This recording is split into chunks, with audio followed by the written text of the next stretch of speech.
Hello, I'm Olivia Wayne, and welcome to Live in the Moment. This is a series dedicated to living life to the fullest. That's not always easy, especially after the year 2020 threw up. But there is always something we can do or something we can try to shift our mindset and outlook to help remember that life is good and living it to the fullest is something within our control. I've invited a number of brilliant, motivated, inspiring people to try to ascertain and learn what they do to keep themselves happy, positive, and living in the moment. Now, I feel really excited and grateful to have my guest today because he is probably the busiest man on the planet. But one thing you consistently read about him is that he always does an interview, whether it's for a giant media outlet or an unknown YouTuber. And for that, I am thrilled. Eddie Hearn. He is boxing. He is the ultimate salesman, was blessed with the gift of the gab, and radiates positivity, great energy, and someone who most definitely lives in the moment. His career is fascinating, his work ethic is unparalleled, and the way he has dominated and transformed boxing is remarkable, yet seemingly unsurprising, given his motivation, determination, and relentless hustle. A published author, a real life manifester, from selling double glazing in Romford at 15 years old to promoting his first world title fight at 32, and in 2018 signing boxing's first $1 billion deal. Eddie Hearn. Oh, Whoa. blimey. I, How I, the I'd hell are like you? I'd like to not do any podcast. Can you just keep going? This is great. When you talk about feeling good, how do you feel good? You can just keep doing more of that. To be honest with you, yeah, enjoyed But it. when you do write an intro or something for someone and you read about them, it is such an amazing way to be like, whoa, I hope this person knows what they've done, because day to day in the grind, you're not sitting back looking back and thinking, do that actually, I did achieve that, are you? But that must feel good to hear.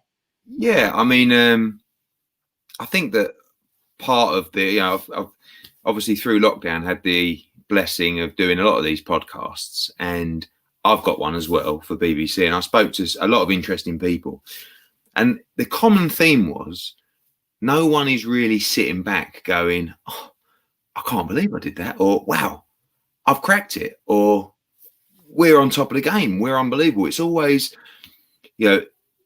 probably a lack of feeling of fulfillment, which can sometimes be dangerous and can sometimes, you have to be a little bit careful. But I think it's Frank Lampard who said, he said, when I won the Champions League, I stood up with a trophy and I didn't feel numb, but I didn't feel like I was complete. I always felt that if I won the Champions League, I would think I've cracked it. What else can you do? But I just felt that, and that's because he's a competitor, and that's because you love to win, you love to push yourself. So you have to be a little bit careful, because where does it end? At what point? For you, where does it ever end? I mean, because you've literally achieved the greatest heights and feats in your career, it seems, and then you just do something else. Well, So you have where to does keep, it end? yeah, you have to keep evolving, but you have to love what you do. It goes back to having a passion and a drive that gives you, when people talk about a relentless work ethic, that can be within you. You can be a grafter. But the reality is, if you don't have a passion for what you do, if you don't have a love and a zest and that energy that you feel, it's like selling. I'm a salesman. And when you're selling something you believe in, when you sell something you're passionate about, it's a transfer of emotions between myself and a fight fan, or myself and a pay-per-view customer, or myself and a fighter, or a broadcaster, or a sponsor, all these different people. So I think it's a lot easier when you have that energy. But where it ends for me, I don't know. I mean, my dad's 71. I was in the office with him all day today. He's supposed to be stepping back a little bit, but he loves it, and I'm not sure I want to be 71 doing that. I'd probably rather the exit where, you can have that moment on the beach, with a nice glass of champagne and think, oh, it's over. Whoa. Yeah, I've but heard you say this before on another podcast. It's a yeah, beach moment, but I just don't buy it, because ultimately, someone like you and seemingly your dad, and I don't want to just lump you two together, you're your own people, but I feel like you've brought him up already, and I feel like that he's a common theme in your mm-hmm. kind of chat. But does that not keep you, work keeps you alive, keeps you hungry, keeps Yeah, you living? Yeah, I Take think that away and you'd be a bit true. flat Yeah, true. probably. I think so. And it's just what kind of work, I mean, I work in boxing, which is you have to sleep with one eye open. It's not, he, Even now, still for yeah, you? yeah, because you don't want to be beaten. You don't want to be overtaken. So I've never been the type to. I'm actually. It will surprise people to know that I'm actually quite pessimistic in business but I think it's like a subconscious thing where I keep myself in check. So, I might do a major deal, but say, yeah, but will the fight actually happen? Like I'm always like checking I don't know why I do it, but But wait, do you require people to boost you up, or it's not you don't voice it not really. No, externally? no, not really. Just I like to sort of manage expectation and manage disappointment because in the boxing business, especially at the moment with COVID, you are waking up to bad news every day, and that's Yeah. what's quite depressing about boxing in general. Is you can create a show, and then a week out, someone can get injured, someone can get ill, and it all comes crashing down. And you have to deal with some interesting people as well. In darts or snooker that my dad controls, these people are generally sort of overwhelmed to even be given the opportunity. You provide the events for them, they turn up, they say thank you, they play, they get their money, and everyone moves on to the next week. So, but it doesn't have the drama in and out of the sporting arena that boxing does. So, I do feel like boxing is something that it's very difficult to have longevity, and that's why a lot of my competitors now. I mean, Bob Arum is nearly 90. He runs Top Rank. My dad's 71. Frank Warren, I think, is approaching 70. So I admire these people because they've been grinding all their life, and generally those people that I mentioned in one sport, in one business. For us, if we step back from boxing, we would still have a huge business, but we love boxing. It's so exciting, and it comes down to not wanting to be beaten. So when you talk about that beach moment, that means you step back, you step out, and that means you can't compete anymore. So just like an athlete who may bow out at the top of their game, they will miss the competition, and it will leave a void, in their life. And that's the same as a businessman. Our competition, most people who work in sport are a failed athlete, right? So I'm a failed athlete. I was decent at sport, but I would have loved to have been a professional footballer or cricketer or whatever it was I played, but I was never good enough. So this is the next best thing. But when you play sport growing up and when that's drummed into you as a kid, that's why I think sport is so important for children, because it gives you that competitive instinct. Yes, and I said in the book, Wait, does the taking part, is that not the bit no, that counts? no, I'm no. I joking. mean, but that's Good in the stuff. book, and I was never brought up that way. If Yeah. I went out and played cricket and I come home and my mum, my mum and dad would say to me, "How'd you get on today?" I go, "Oh, I got out for 6, but it was a great catch." They got, oh, come on, son. Yeah. What's the matter? 6? Rubbish. Come on. Go and knock in a 50 tomorrow. Or, it was never, oh, come on, Ed. Well done for You taking went part. out there, you took part. And I don't mind that. I'm a What are you parent. like with your daughters on this?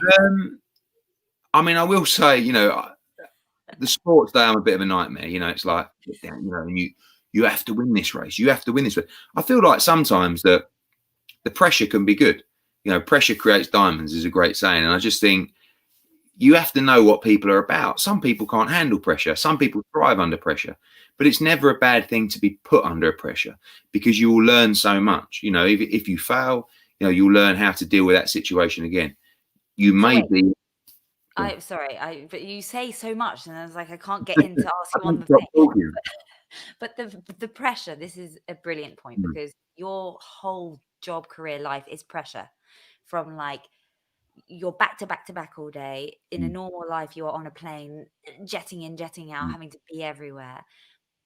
You are documented. Everything you do is basically mm. documented.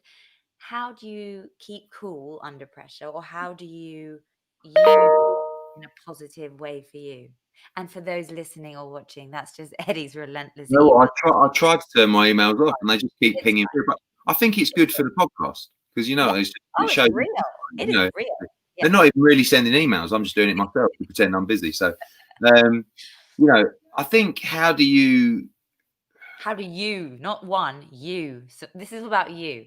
How do hmm, you survive or thrive under pressure? And when it all feels too much, does it ever? The overwhelm. What do you do to like right, get back on track? That's a good question. And, when we spoke off recording, although you think that secretly, I am deeper than I think I might be, I try and keep things as simple as possible. So I believe that in terms of sort of mental health and mindset, the best thing to do is to focus on your short-term goals or your short-term problems. I know too many people that overthink things all the time, things that might not even manifest, things that might not even exist, but they're worried about when they do or if they do or what happens if. I find that if I'm feeling a little bit low or, I've lost a little bit of sort of focus on what I'm doing, I will just simply write down what I need to make today a successful day. What I have to do to get back on track. So, And do you actually do that? Because this is yeah, like number one. This is yeah, amazing but advice. these can be menial things. They don't have to be sign this fight today or, sign this TV deal. They can be go to M&S or walk the dog or go to the gym. It's the sense of fulfillment that gives you value or gives you worth, to make you feel like you're making progress, that you're not sitting still.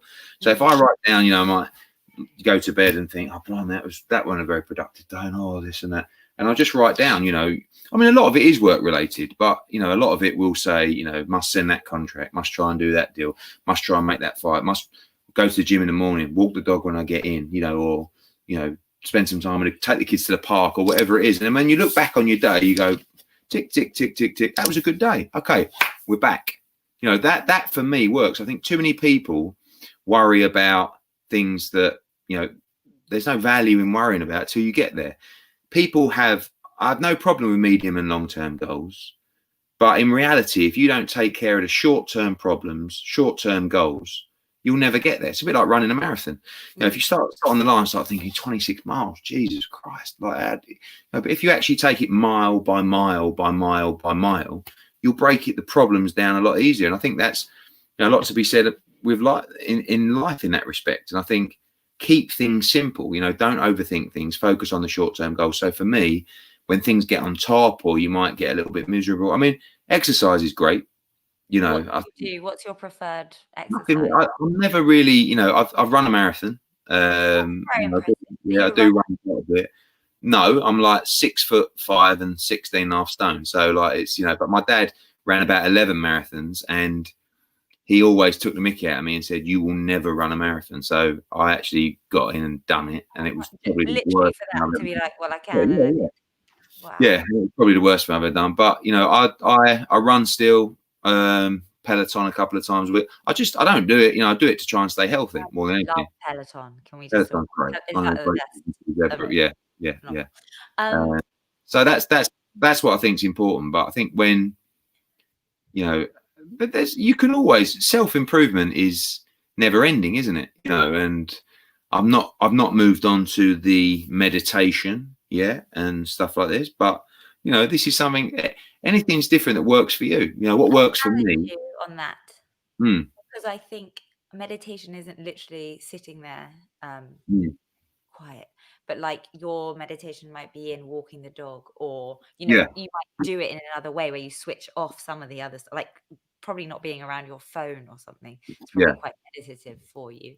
Would you say you're beyond productive? Like, do you feel like you're a lazy person, or are you the opposite? Like, what is it that gets you up every, like, are you a morning person, a night owl? What's your shtick? Probably not a morning person. I mean, I'm not massively social anymore. I mean, I used to live for going out with the boys, when I was 18, 19, 20, 20, those kind of things. And actually now, because life is so fast paced, I'd actually rather not go out and socialise. My missus would always say, "God, you're unsociable, aren't you?" So I spend my whole day talking to people. Yeah. Right. And and if I'm not talking to people intentionally, I might be on a train going to Liverpool Street or wherever, and then I'm in a conversation with some bloke next to me who wants to know when AJ's fighting Tyson Fury, and that's the third. Does that come up often? Yeah, I know. So I do like to be on my own. And actually when I'm traveling a lot, although, that can be quite a lonely experience sometimes, I do like being in a hotel, and having my own space. And actually, I'm quite a simple person in that I could actually I often say to myself, I think I could live in the hotel room.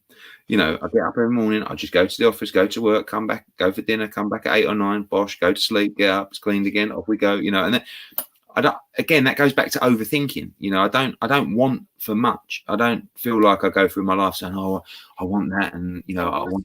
what's your motivator? Is it literally competition with your father or proving something, or is it money, or is it what is it that does it for you to get you It's up every competition. morning? It's winning. Winning Yeah. is the motivation, and that goes back to, there's definitely, when I wrote the book, I wrote in lockdown. It was quite sort of nice, sort of self healing experience where you look back over your life and you realize why you end up with a mindset you do, and that evolves over time. So for me, it was growing up being Barry Hearn's son, everywhere I went, oh, it's Barry's boy, it's Barry's boy. I mean, I know most people didn't know my name, but listen, I was extremely lucky, My dad's from Dagenham, he made a lot of money. I had a great upbringing, because of his success, but I was always in the shadows. So, and at the time, I didn't care. I loved, I couldn't tell people fast enough that I was Barry Hearn's son, Oh, back. right. So it wasn't at the time Oh your no, I mum loved it. wasn't No, I marred by loved it. I mean, I was going to the shows all over the world, and it was almost like a welcoming conversation. Hi, yeah, I'm Barry Hearn's son. Yeah, yeah, the boxing, that's me. Yeah, that's my dad. And that was I was horrible at 14. I mean, I look back now thinking, oh, that I'd love to give myself a clip round the ear, So, but actually, as time went on, going back to Frank Lampard, he went to my school, I went to his school, and he was in the year above me. And he was always Frank Lampard's son because his dad played for West Ham.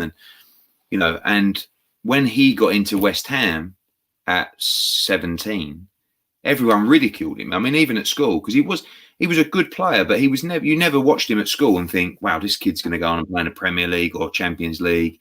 But he worked hard. His dad was always over the pitch with him after school doing his shuttle runs. Okay. But when he got into West Ham, he was a bit chubby at the time, wasn't he? Remember? And everyone said, "Oh, he's got in I'm because a Harry Chelsea fan, Redknapp." so I Yeah, know. I yeah, yeah, yeah. Harry Redknapp's his uncle, and it's ridiculous. And Harry took a lot of stick. He went on, Frank Lampard, to be one of the greatest England players ever. One of the best Premiership players ever. And he's actually, quite a big inspiration for me because he was never gifted with speed or immense power or he worked on the things that he had and he improved on the things that he didn't have, but his mindset enabled him to achieve what he's achieved. So again, I sort of Which I is look at, what? Graft and win. Like, yeah, what is yeah, what does but the that mean? will to win, and I think a lot of it was proving people wrong. A lot of it was a similar mindset that I had, which was, okay, if I just it's quite easy for me. I mean, whenever I do something, people will always say, "Yeah, but blimey, you did have a good start, didn't you? You Barry and son, yeah." And that's no, but that's 100% right.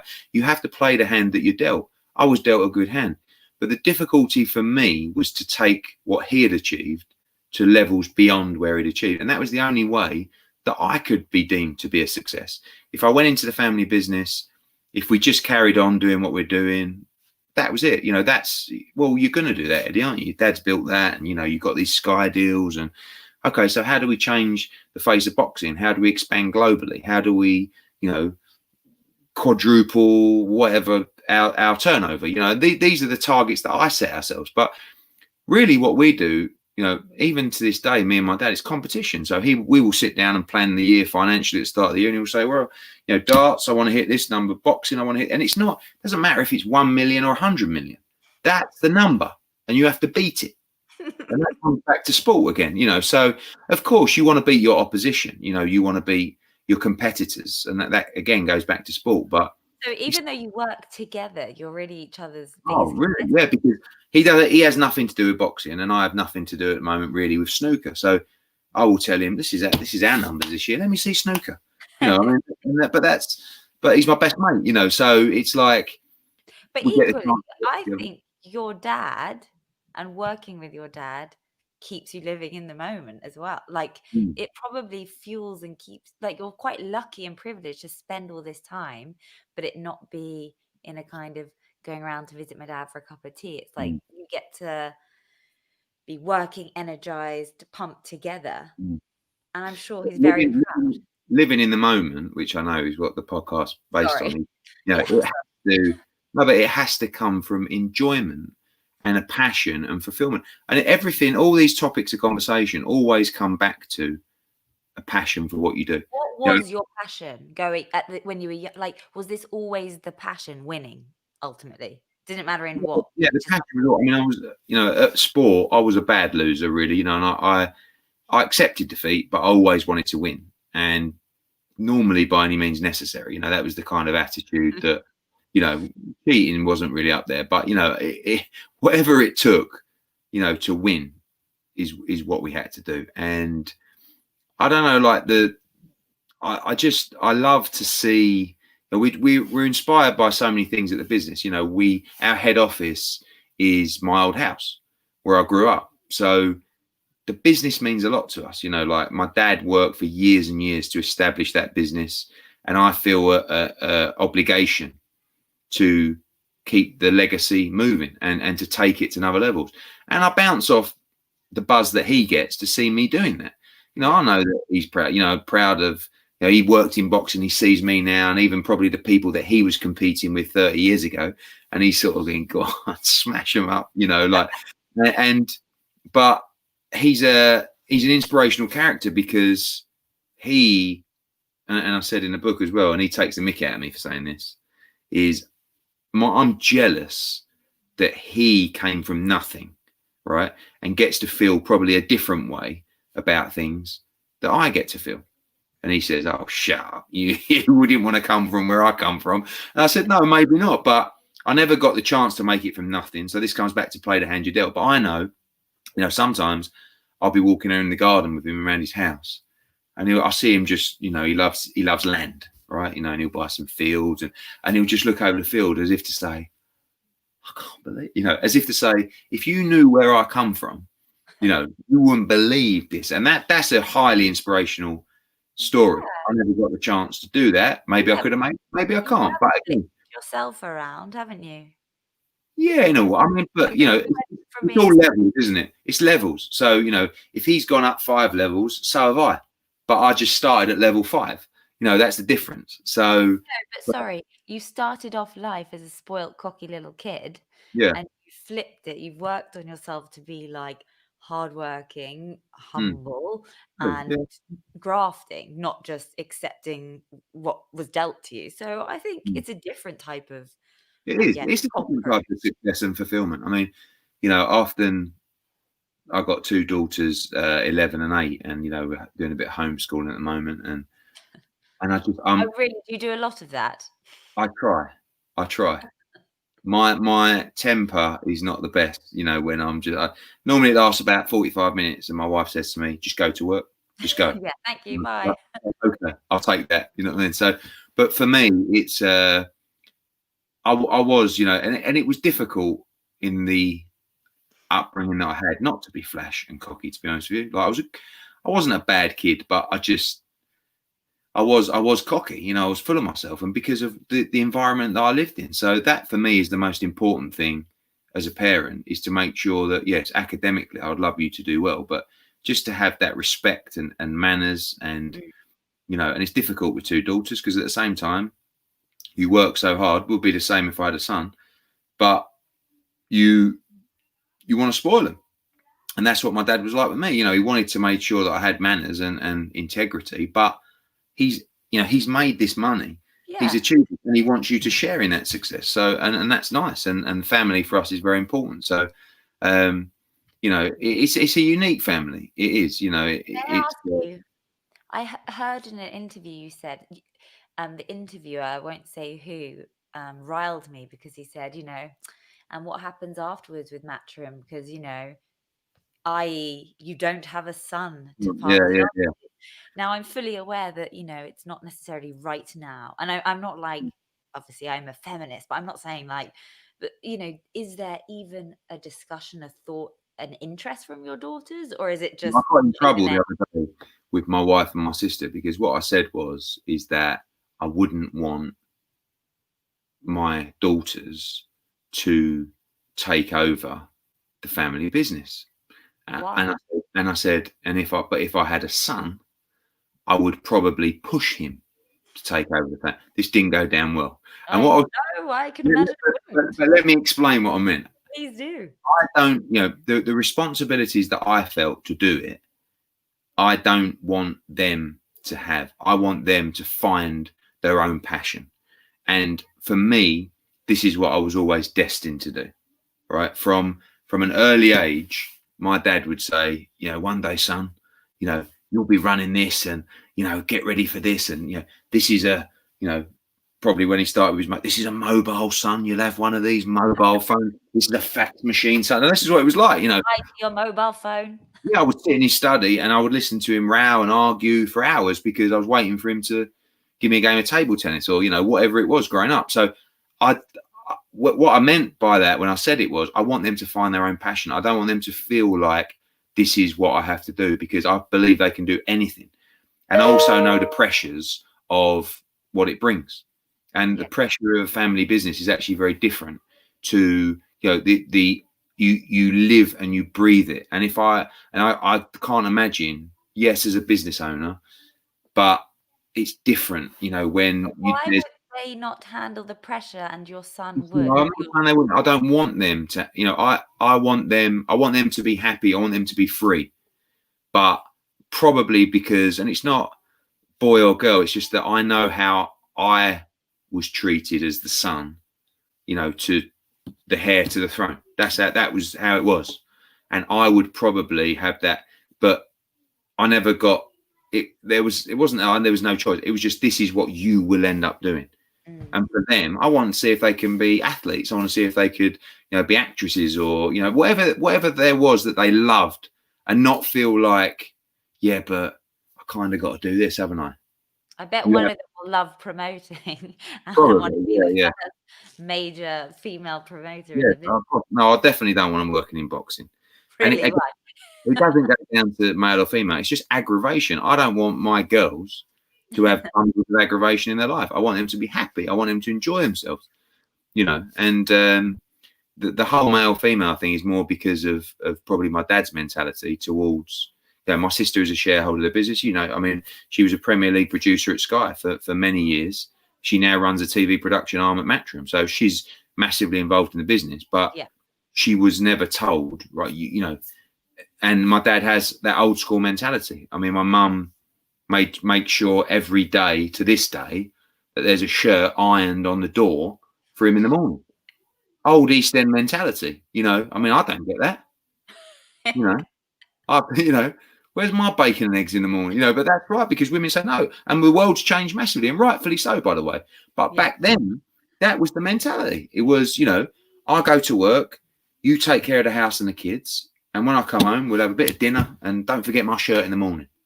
That's the old school East End mentality, and the world's changed a lot since then as well. And by the way, growing up as well was the same thing. Son, I found, you're next, right? That was what it was like, as in, you've got to take over this business. Yeah, it was never Katie, because I don't know, it was just like she was very bright and it was just like, you follow me everywhere. I was going to every boxing event, so that was just a natural progression of, following in your father's footsteps. When your dad used to get quite, I guess, angry, and you I've heard you mention like, shouting on the phone and all that stuff. Do you think you have inherited that way of dealing in business, or because your persona that we see is very approachable, kind of calm, charisma, all of those things? Is that what you're really like, or is that I'm a lot calmer than him. I think that I have the ability to take a lot more to get something done.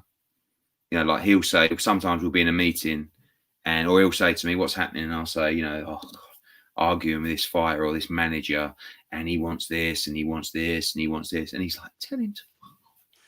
I said, no, don't worry. We'll get there. We'll get, I don't know how you put up with these people. I think he would lose his temper a lot quicker, but I'm quite calm in that. I think there's always a solution, always, and if a deal makes sense to people, we'll get there. you know, and it might take a bit of time. It will take a little bit of honesty, but if we're honest with each other and cards on the table, we can get there and we can make it work. And you know, he's People want to deal with you there. Do you think people like dealing with you because you I are think honest? there's probably a misconception. I mean, like the amount of people that I deal with who say, "Well, yeah, you're right." I mean, you have to understand when you're not saying arrogant, but when you're top of, you know, an industry, the talk is this guy's an arsehole. You know, oh God, you should, you know, arrogant, and the amount of people we work with who say, "You know what?" It fascinates me. Say, you're actually all right. Yeah, oh, thanks, mate. You know, and that's why I like doing the interviews. You know, not just this, but the boxing stuff with Coogan and IFL, because it gives you the chance to be non-corporate. You know, when I'm doing Sky Sports News or something like that, it's like, yes, you know, and then with Coogan or something, I might be sitting back, feet up, and having a laugh. And obviously, that's where No Context Hearn, you know, got creative. Do you like that? I've read Yeah, mixed things. I think it's quite. I find it. I Funny. find it fascinating because the guy wrote to me. This guy called Andy works for the NHS. This was like 3 years ago, and he said, "Look, I love your interviews. I'm going to start a No Context Hearn page where I'm going to be putting up some of your clips and just want to let, like, are you all right with that?" And I went, "Yeah, mate, whatever." Thinking, how big is that How going to be? decent of him to approach I you. know, but I just thought, how big is that going to be? Like, anyway, started off. I saw a few of them floating around, and it was 3,000, 10,000 followers, 50, 100, 200. And then before I know it, I'm out on, you know, again on like the train or something like that. And it's, oh, you're the guy. Oh, I love your memes. I love your memes. Like, no, I'm actually a boxing promoter. Are you? Oh, right. Yeah. So it allows you to reach a new audience. But a lot of people, like sometimes I'll see people retweet one and they'll just go onto their page and they don't follow me.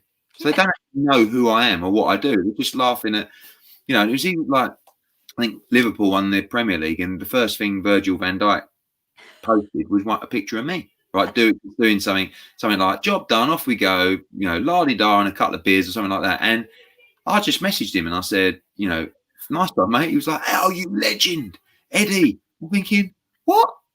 And So I good. was on League of Their Own with not Jermaine Genius, Jesse Lingard, and he was like, "Oh, it's you! Oh, I love you!" It's like, what, the shows? No, the memes. Oh, they're unbelievable. And so you can't take yourself too. I hope you've been nice to Andy and offered him a Andy, few. listen, don't worry about Andy. Andy created his own merchandise range. Oh, He then came on and said, "Can I do some mugs and t-shirts?" And I said, "Yeah."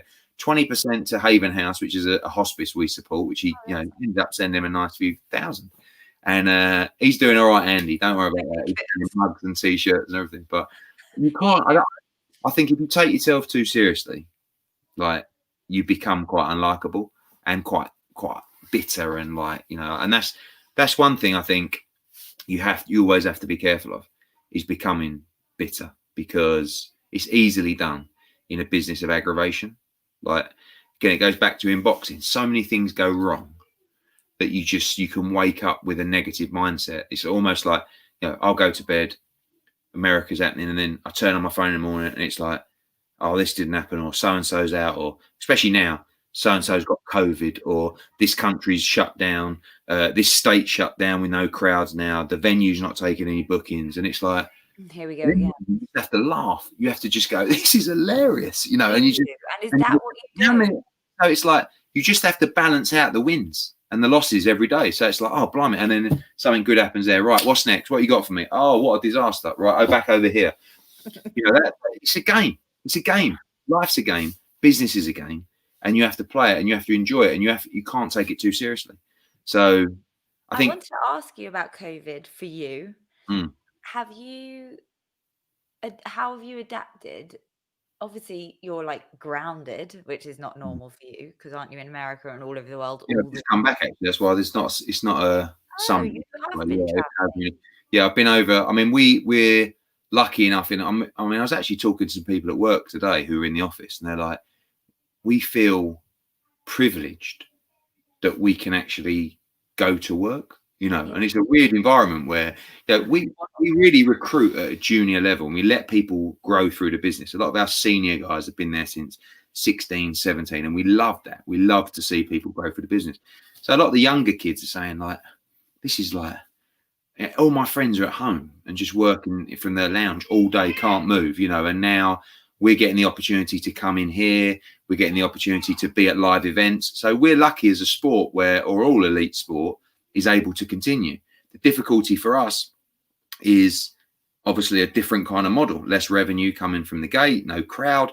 We have to really change the focus of the TV product so that, you know, we've built a sport that's based on, you know, the razzmatazz, the crowd, the ring walks, the Sweet Caroline, the fireworks, and now we're having to do that behind closed doors. So the production's very different. And, you know, I'm lucky in that I'm traveling probably at 5% of what I'm used to. But, you know, I have been able to get away. I've just come back from seeing various sites and places to go around America. You know, in America, in Miami, in Florida and in Texas, they're having crowds. You know, we had 12,000 for Canelo. We're Yeah. going back to Miami with and it's weird, you know, and it's socially distanced, but it feels good. Does it feel Yeah, it really sick? does. I mean, we had 1,000 people return for Yeah. Anthony Joshua's fight, Is that and so weird? that felt like it was my first show, you know, because we'd gone 6 months, 7 months with boxing behind closed doors, and then to see people back, it was amazing, you know, and yeah, and 1,000 felt like 15,000, and then 2 weeks later, bang, you know, and who knows, we may not be able to have crowds back till the summer, you know, and I think again, it's another Can I challenge. just So, pause you 1 second? sure, Because I hear my youngest crying his eyes out. sure, don't worry, I'll do what just, you got to do. I'll just tell him to come down so I can lob him on. Hold on, come down. Shame, he would do How that. old is he? He's 1. Right, Anyway, I will figure this out. Whatever. yeah, Work from home is how it is. That's what I wanted to yeah, do earlier today without yeah, children. yeah, yeah. Um, Eddie, did you talk to Dana White and say, "Look, how are we going to do this? Get back. Like, you'll get an island for your fights." Yeah. Like, how did boxing keep up, or were you already there Well, quickly? we didn't do an island. We did my back garden, you know, for fight camp, and Did you? You're that yeah, smart. that was really unique. I was just sitting in the office, sort of looking outside, and thought we could do it out there. And everyone went, "What?" And I said, "Well, we need a venue, right? And we need an enclosed environment. We've got a hotel down the road. Um, we could put people in there, create a bubble, get them tested, shuttle them up for the fight. You know, I mean, it is when you're testing probably 140 people a week. You know, you're keeping everybody in an enclosed environment in a hotel. It's just a different kind of experience. So Dana White's done a couple of trips now to a little island in Abu Dhabi, which is a great idea. We've tended to keep things local. I mean, we're promoting in the US, the UK, Italy, Spain at the moment, and things are. I think the most frustrating thing is you make progress and then they take it all away from you. So, you know, like I said, you come back with 1,000 for AJ, and then all of a sudden, no crowds. You know, but when we had 1,000, I'm thinking, do you know what? In January, February, I think we get 2,000 or 3,000, and then by March we might be at 8 or 9, and etc. So again, it comes down to not taking yourself too seriously and just laughing and enjoying it, because nothing really matters. Nothing really matters. You know, what matters is that you're happy and you know you enjoy what you do. So all this other stuff, good days, bad days, but you just can't take it too Is that your seriously. kind of message, do you think? My Just message is keep things simple. Keep things simple. And I think that, you know, generally making sure that you can look yourself in the mirror and feel comfortable with yourself. I mean, it takes people a long time to get that feeling in life, but that's probably, you're right there. That's probably, go on, you do it. Oh, it's all right, Papa. Sorry. Is that your second one? Yeah. Come here. Yeah. You Don't got touch 2 boys. 2 boys. Sorry, booby monster. That's all right. And I how, can't see anything. It's great. yeah, no, I'll that's not look good, but like this. how old's the other one? 4. Oh, wow.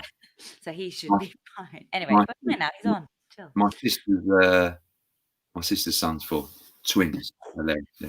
I need So to. yeah, my message is really just don't take yourself too seriously. Just you know, enjoy what you do. Try and find a passion for what you do.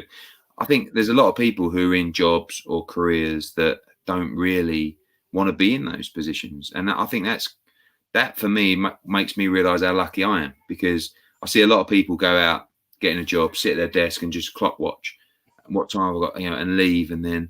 But at the same time, a little bit envious of those people, because once 5 o'clock comes, gone. That once my end of day comes, I can't stop thinking about the day or what I've got to do tomorrow. And it's And not, it's you never a don't switch off stop. moment. No, never, never, Did never. your family life suffer? Yeah, my dad was with, when we was away, I think whenever it was, August or something like that, and he said, turn your phone off. I said, I can't turn my phone off. He's like, well, shut up. What? I said, no. And I was on the phone all the time, but it's the obligation. It's what comes with it. You can't have it both ways. You can't win. You can't be the best at what you do if you don't make sacrifices. And my sacrifice sometimes, unfortunately, is having to be an unsociable git and leave the table for the whole of dinner and make a conference call or try and make a deal. But just like an athlete might have to make sacrifices, this is the sacrifices that everybody in their field has to make to be at the top of what they do. That you don't just win because you're decent at what you do. You win because you work harder than anyone else. You're prepared to make more sacrifices, and you're prepared to go the extra mile. And that's the difference. But without those sacrifices, you ain't going to win. It's a good message. Sorry, kid. Listen to this, son. Listen If to I this, want to succeed at this, you're going to have to go to bed. son. Well, Eddie, I think I've taken up far too much of your time. But before I go, the last thing I like to ask people, if you can think of something, is do you have a quote or a motto or a saying that you live by? Like, what's the kind of phrase in your head that you're like, Well, that keeps you going? there's a few. Oh, great. And in a sales sense, in a business sense, one is always leave a little bit of bread in the fish's mouth, right? Which means don't be too greedy. Greed is a killer. So one thing I haven't talked about. Once you become too greedy, once you start, Mm. wanting too much control, you become unlikable, and you become a bitter person. The next one is, which is a no context Hearn, which is on a mug, which is don't let the bastards get you down. Right, it's a straightforward one. And the one that I love more than anything is Warren Buffett, who said, "When the tide goes out, you get to see who's swimming naked." And what that means is, when things get tough, you get to really see, what people are made of. And sometimes, things get tough if you don't have a good business. And COVID's a great example of that, because people who didn't have a solid business, people that weren't doing things right, people that didn't have the right fundamentals are now getting found out. So they're the people that were swimming naked. People who ran a great business come out with the yellow speedos on. So everyone's a winner. No swimming naked. Thank you, Eddie. You No are worries. Sorry, it was a bit late today. It was all good. Thank you. I really No appreciate it. worries. Good Keep luck. living in the moment. Will do.